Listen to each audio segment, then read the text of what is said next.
opinião que não seja parcial, Gui. Porque eu e você, a gente sabe. Agora, Marcão, sobre as polêmicas do jogo. Teve 3 polêmicas ali no jogo, claras. Que foi a solada que o William Gomes recebeu, foi o gol que ele fez que estava, entre aspas, impedido, e um pênalti não dado para o São Paulo. Eu queria saber o que você acha desses 3 lances. Vamos por partes. Vamos falar da solada primeiro. Na regra do futebol, tá o seguinte. A altura da solada, ela interfere na marcação da arbitragem. E se ela for, entre aspas, 2 vezes a altura do pé do jogador, tem que ser aplicado o cartão vermelho, independente da parte do corpo que pegar. Porque uma solada que pega no joelho, ela pode destruir o joelho do jogador para sempre na carreira. Ou uma solada na canela, como foi o próximo caso do jogador de São Paulo, pode destruir o tornozelo do cara do mesmo jeito. É uma jogada temerária. Jogada temerária, cartão amarelo. É uma jogada temerária que pode trazer risco para o jogador, cartão vermelho. Dentro da regra do futebol, essa é a regra, preto no branco. O que o juiz, a arbitragem brasileira no geral, ela leva como intensidade, leva contexto. Eu acho que a regra ela é muito interpretativa, mas não deveria ser. Eu acho que qualquer lance do tipo deveria ser aplicado o cartão vermelho, porque é algo que você coloca o jogador sobre um risco desnecessário, que dentro da profissão que ele faz é uma profissão de risco, que uma lesão acaba com a carreira do jogador. Eu acho que deveria ter sido aplicado o cartão. O gol anulado do São Paulo. Outra coisa, né? Novamente, a regra é para ser preto no branco. O São Paulo, vamos lá. Se você está adiantado, tem que ser marcado o impedimento. Mas o contexto da jogada. Vamos lá. Se o jogador ele está posicionado do ponto A ao ponto B, é assim que é explicado na CBF, inclusive. Ponto A ao ponto B. O jogador está na frente, tem que subir a bandeira. Teve desvio no meio do caminho. O que acontece? Interpretação. O lance, para mim, eu até agora não sei muito bem se ele deveria ser anulado ou não. É a câmera que conta, cara. Aquela câmera. Pra mim, o ângulo horrível. O ângulo horrível. Para mim, o ponto principal é o ângulo da câmera. Então, porque a gente já viu coisas bizarras no futebol. A gente que acompanha muito o jogo, a gente já viu. Que as linhas, de vez em quando elas são posicionadas, no ângulo da câmera. E o ângulo da câmera, às vezes, não é o ângulo certo para você ter a sensibilidade da jogada. Eu sou a favor de aquele estilo de câmera que a gente tem circuitos e jogos de futebol americano, que é uma câmera que vai na lateral inteira do campo, ela pega a extremidade e a outra do campo, que é para você observar lances, para ver se você conseguiu chegar, por exemplo, uma chegada de corrida, quem chegou na frente, quem chegou um pouco atrás, mesmo que seja pequeno. Nesse caso, o erro é da estrutura, porque o árbitro vai fazer o quê? Se ele tem um lance lá e se o equipamento que foi disponibilizado para eles é esse, o erro pode ser justificado pelo erro pessoal da arbitragem? Eu acho que não. Realmente, se a gente tivesse um equipamento ideal de trabalho, como é em outros países, como deveria ser, a gente teria uma clareza da jogada. Fica muito subjetivo a gente analisar algo dentro do que é o que está sendo mostrado para eles, é o melhor que eles têm, e aí eu não considero o erro da arbitragem, eu considero o erro da CBF, que no estádio como o Mineirão, que é um dos estádios mais importantes do futebol brasileiro. O trabalho de scout da CBF de saber qual estádio tem a pior câmera ou não tem essa câmera. Eles nem tentam, parece. Tá nem aí, eles não estão nem aí, cara, para esse tipo de coisa. A gente que é torcedor, a gente que fica doido por esse tipo de coisa. A gente tá vendo o jogo, a gente tá vendo o VAR utilizando uma câmera na diagonal torta. A câmera tá lá na bandeirinha de escanteio e eles estão usando aquele ângulo para definir um impedimento. Não dá para ter noção nenhuma de perspectiva de quem tá à frente e quem tá atrás. E a gente que é torcedor que fica doido com essas coisas, né? Porque hoje foi o São Paulo, que a gente fica... A questão não é nem que, não, é um absurdo ter anulado. A questão é que, igual aconteceu com aquele outro jogo, que eu falei a mesma coisa também, que São Paulo teve um gol anulado por impedimento. A minha questão não é que, nossa, é absurdo anular esse gol. A minha questão é que, cara, eu não sei. Não tem como saber se tá impedido ou não. Eu não confio nas linhas de Paint que eles usam lá para aquela linha com aquela imagem na pior qualidade do mundo. Cara, meu não time dá pra foi confiar. roubado e você, tá ligado? Você tá lá de trouxa assistindo. Pois é, porque se tem uma câmera, que é o que a gente tá falando, pelo menos uma... Tinha que todo estádio ter uma câmera de impedimento. Uma câmera colocada uma câmera na lateral do campo. Na verdade, pegar... duas câmeras.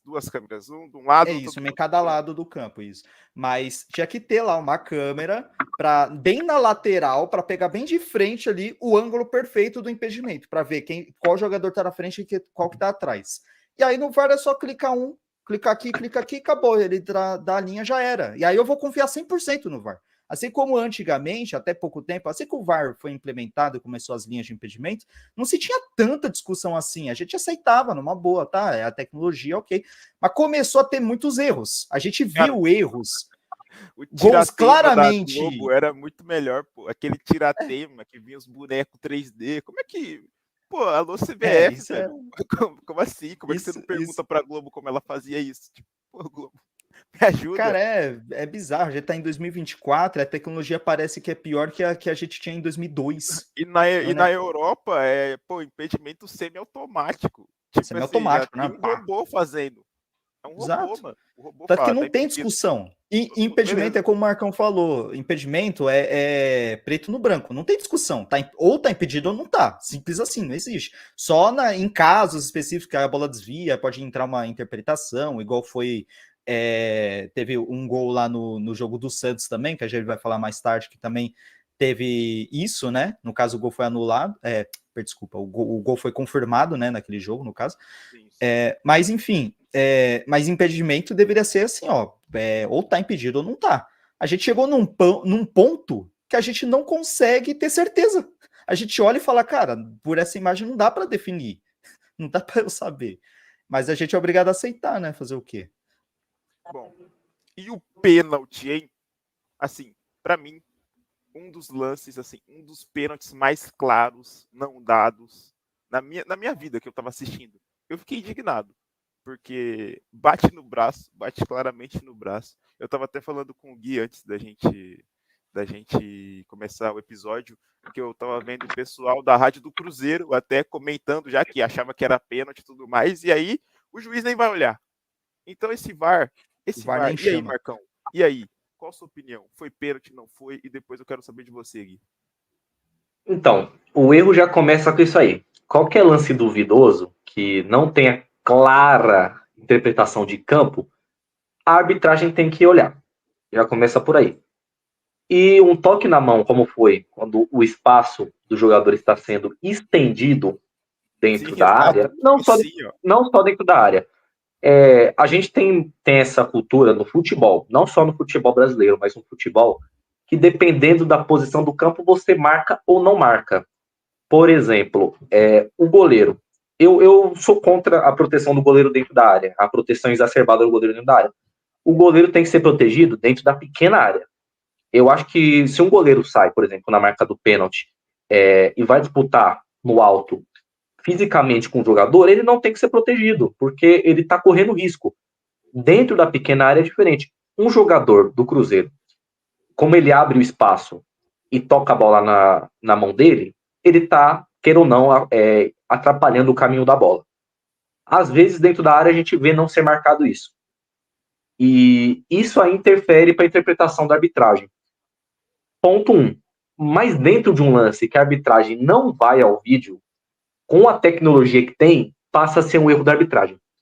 Porque você tem a possibilidade. Não foi o erro do árbitro em campo, tá? Porque ele vê ou não vê esse lance, não interfere na interpretação do pessoal de fora.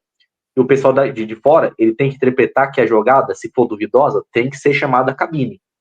E isso é a física do VAR.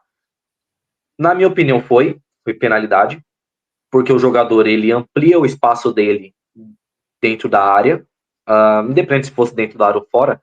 Fora da área não vai ter VAR, claro, porque não lances normais não são checados, mas a arbitragem teria que dar se fosse visto pelo árbitro.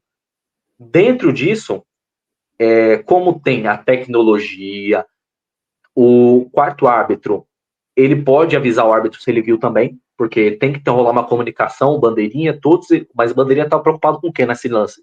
Impedimento. O árbitro tem que olhar a bola. Tem que olhar a bola, ver. Então ele deveria ter visto. Como ele não viu, a cabine tem que chamar. Chamou, observou, e aí entra a interpretação. Esse lance é interpretativo por quê? O jogador do Cruzeiro tenta recolher o braço, mas ele não consegue. E ele correu o risco no momento que ele estava com o braço aberto dentro da área. Sendo assim, se configurou uma penalidade porque ele atrapalha a direção da bola com uma ampliação demais do braço. Na regra, pênalti. É simples. É isso aí. E aí, Gui? Assina embaixo, Marcão, confirmo. Eu volto e confirmo no Marcão aí, ó. Acabou de definir, descreveu a jogada perfeitamente. Não tem segredo. O maior erro, nesse caso aí, é o fato do VAR não ter sequer chamado. Porque o juiz ir lá analisar e não dar o pênalti seria, para mim, seria um erro, porque para mim foi pênalti muito claro. Mas, por ser um lance interpretativo, tá aberto a interpretação dele não dá. Assim como a gente já viu lances semelhantes em que o juiz não dá o pênalti por qualquer razão que seja, né? Porque ele claramente toca no braço e tal, mas enfim, a gente já viu esse tipo de coisa acontecendo, então fica aberto, né? Então, se ele fosse ver e ele não desse, eu ia estar aqui reclamando que ele não deu, mas eu pelo menos não ia ficar aqui tão exacerbadamente dizendo que errou, foi um erro crasso, né? Porque o erro crasso claramente o juiz não viu no ao vivo, claramente o juiz não viu, o juiz não teve reação no momento, o juiz ele não viu o lance e o VAR não cogita chamar ele. Ou seja, o VAR, porque eu imagino que é o mínimo, né? Com certeza analisou o lance, o VAR entendeu que não foi pênalti, por isso não chamou. Mas caramba, com todos os ângulos, não é possível que não viram lá o cara com o braço aberto aqui, ele tava com o braço bem aqui. A bola bate, não ia, se ele não tem esse braço, a bola ia passar reto. É uma outra forma também de ver. Do gol. Exato. Uma outra forma de ver também se o braço ele de fato dá uma vantagem injusta para o defensor é o posicionamento do braço com relação ao corpo, né? Se está muito aberto, é claro que, né, a bola iria passar. Se ele está com o braço mais encurtado, ou até às vezes está com o braço à frente, vamos dizer assim, não está encostado no corpo, mas está à frente, se a bola vem e bate aqui, não é pênalti, porque se ele não tá com esse braço aqui, a bola ia bater no corpo dele. Então não mudou nada, né? Ele não teve vantagem. Não foi o caso. O caso ele tava com o braço aberto aqui na lateral. A bola bate na lateral. Se ele não tá com esse braço estendido, a bola ia passar reto e o São Paulo talvez fosse ter uma chance um pouquinho melhor de empurrar a bola pro gol, enfim. Então, assim, claramente atrapalhou o movimento da bola, teve uma vantagem justa e o VAR não chamou porque não quis, né? Inclusive o seu juiz, né, nessa partida, né, um juiz que a gente já conhece aí de 1000 anos, né, literalmente, né, já está com a idade avançada, parece que ele se poupa em campo, né? Ele não gosta de correr, ele não gosta de se envolver em polêmica, e nessa partida mesmo. Pô, aí se envolve.